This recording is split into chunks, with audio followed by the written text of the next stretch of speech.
नमस्कार, आप देख रहे हैं TV9 डिजिटल। मैं हूं आपके साथ अंजलि। इजराइल वर्सेस हमास की जंग पिछले 11 दिनों से चल रही है। आज 11वां दिन है और ऐसे में कई ऐसी तस्वीरें सामने आ रही हैं जो कि हमास के ऊपर कई सवाल खड़े कर रही है, क्योंकि कहा यह जा रहा है कि हमास ठीक आईएस के जैसा ही क्रूर है। ऐसा क्यों कहा जा रहा है? तस्वीरों के जरिए आपने अभी तक देखा ही होगा, कई ऐसे घर है जहां पर घुस करके पूरे परिवार को गोलियों से भून डाला हमास के आतंकियों ने, और इतना ही नहीं, छोटे बच्चों के सिर तक कलम कर दिए। हम जानेंगे, हमारे साथ कुछ खास मेहमान भी है, डिफेंस एक्सपर्ट हैं, जिनसे अब ये समझने की कोशिश करेंगे कि क्या आईएस का ही नया वर्जन बन चुका है हमास। सबसे पहले परिचय आपका करा देते हैं। देखिए, हमारे साथ defence journalist Mukesh Kaushik sir हैं और दो डिफेंस एक्सपर्ट हमारे साथ हैं, वीके दत्ता सर हैं और एसपी सिंह सर हैं। सबसे पहले सर, मैं आपसे जानना चाहूंगी, आप तो डिफेंस जर्नलिस्ट रहे हैं, आपने कवर भी किया, आईएस को भी कवर किया है, हमास को भी कवर किया है। क्या दोनों के बीच सिमिलैरिटी आपको दिख रही है कि दोनों ही बेहद क्रूर हैं?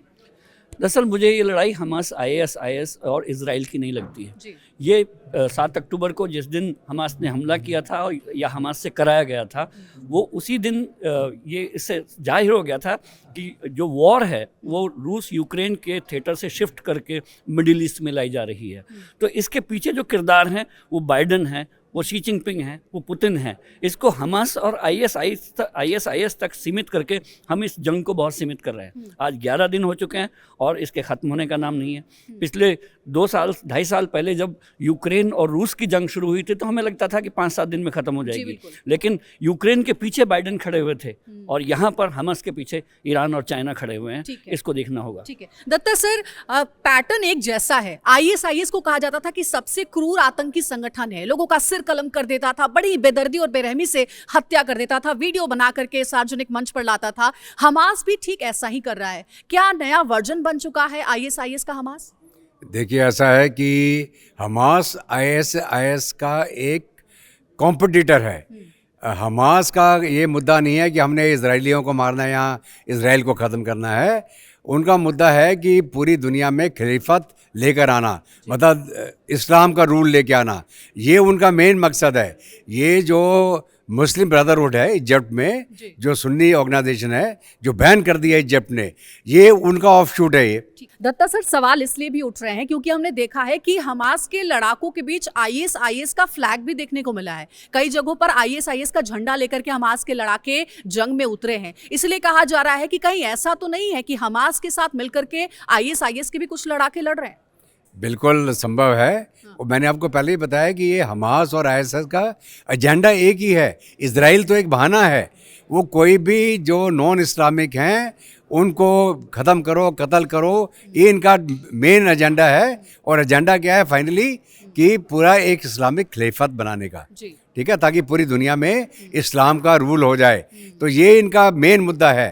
तो इसमें वो आईएस हो, हमास हो, मुस्लिम ब्रदरहुड हो, ये सारे मिले जुले हैं। इसके अंदर बाउंड्रीज का कोई सवाल नहीं है। ये जहां भी इनको नॉन मुस्लिम मिलेगा उनको मारेंगे। ठीक है एसपी सिंह सर, हमने देखा है कि जैसे आईएस का पैटर्न था हमला करने का, इराक और सीरिया में आईएस के आतंकी घुसते हैं और जो बेकसूर लोग हैं, जो आम लोग हैं, उन्हें बंधक बना लेते हैं और उनकी आड़ में जो है वो हमला करते हैं, बार्गेनिंग करते हैं, डील करते हैं। ठीक इसी तरीके से हमास भी गाजा पट्टी में कर रहा है।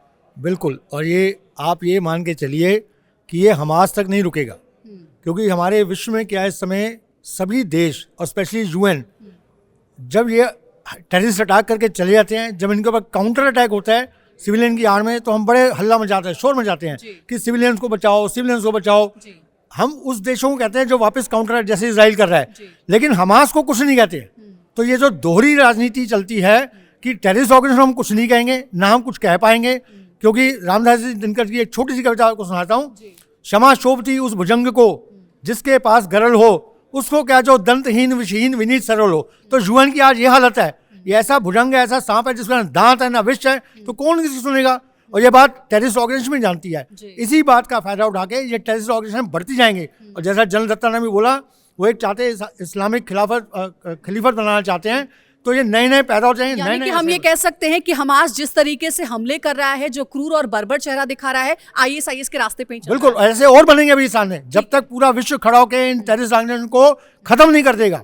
जो इजराइल करने की कोशिश कर रहा है। ठीक है, अब एक और सवाल जो कि बहुत ही महत्वपूर्ण है सर, हमने देखा है कि खबर आई है कि अमेरिकी राष्ट्रपति जो बाइडेन जो है वो इजराइल पहुंचने वाले हैं। क्या जो बाइडेन इस वॉर को खत्म करा देंगे या फिर इस वॉर को और फ्यूल करेंगे? जल्दी से एक रिएक्शन। देखिए, इजराइल में बाइडेन का जाना ये दिखाता है कि वो अपने पाँव वहाँ पर अमेरिका रख रहा है और उसमें वो जंग में हम लोग शामिल हैं, वो ठीक से ऐलान कर देना चाहता है, इजराइल का पूरा साथ देना चाहता है। बाइडेन ने ये वहाँ जाके फिजिकल मौजूदगी से वो बताना चाहते हैं कि हम आपके पूरी तरह साथ हैं। यानी कि दत्ता सर, वॉर को और उकसाने का काम करने के लिए जो बाइडेन इजराइल जा रहे हैं, वॉर खत्म कराने के लिए नहीं। बाइडेन अपना सपोर्ट इजरायलीज के साथ दिखाने के लिए जा रहा है और दुनिया को भी दिखाने के लिए जा रहा है कि हम इनके साथ हैं।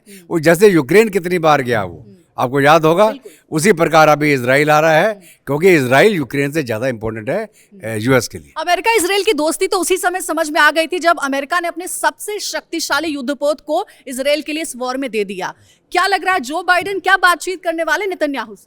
देखिए, जो बाइडेन बिल्कुल क्लियर मैसेज देंगे कि हम आपके साथ खड़े हैं, इस हमास के अगेंस्ट जो आपका एक्शन है उसमें आपके साथ हैं, हमास को खत्म करेंगे, इसमें कोई डाउट नहीं है। जो बाइडेन को या एंथनी ब्लिंकन को आप देखिए, इससे पहले सेक्रेटरी ऑफ डिफेंस जा चुके हैं और secretary of state Anthony Blinken भी जा चुके हैं और यही क्लियर स्टेटमेंट है।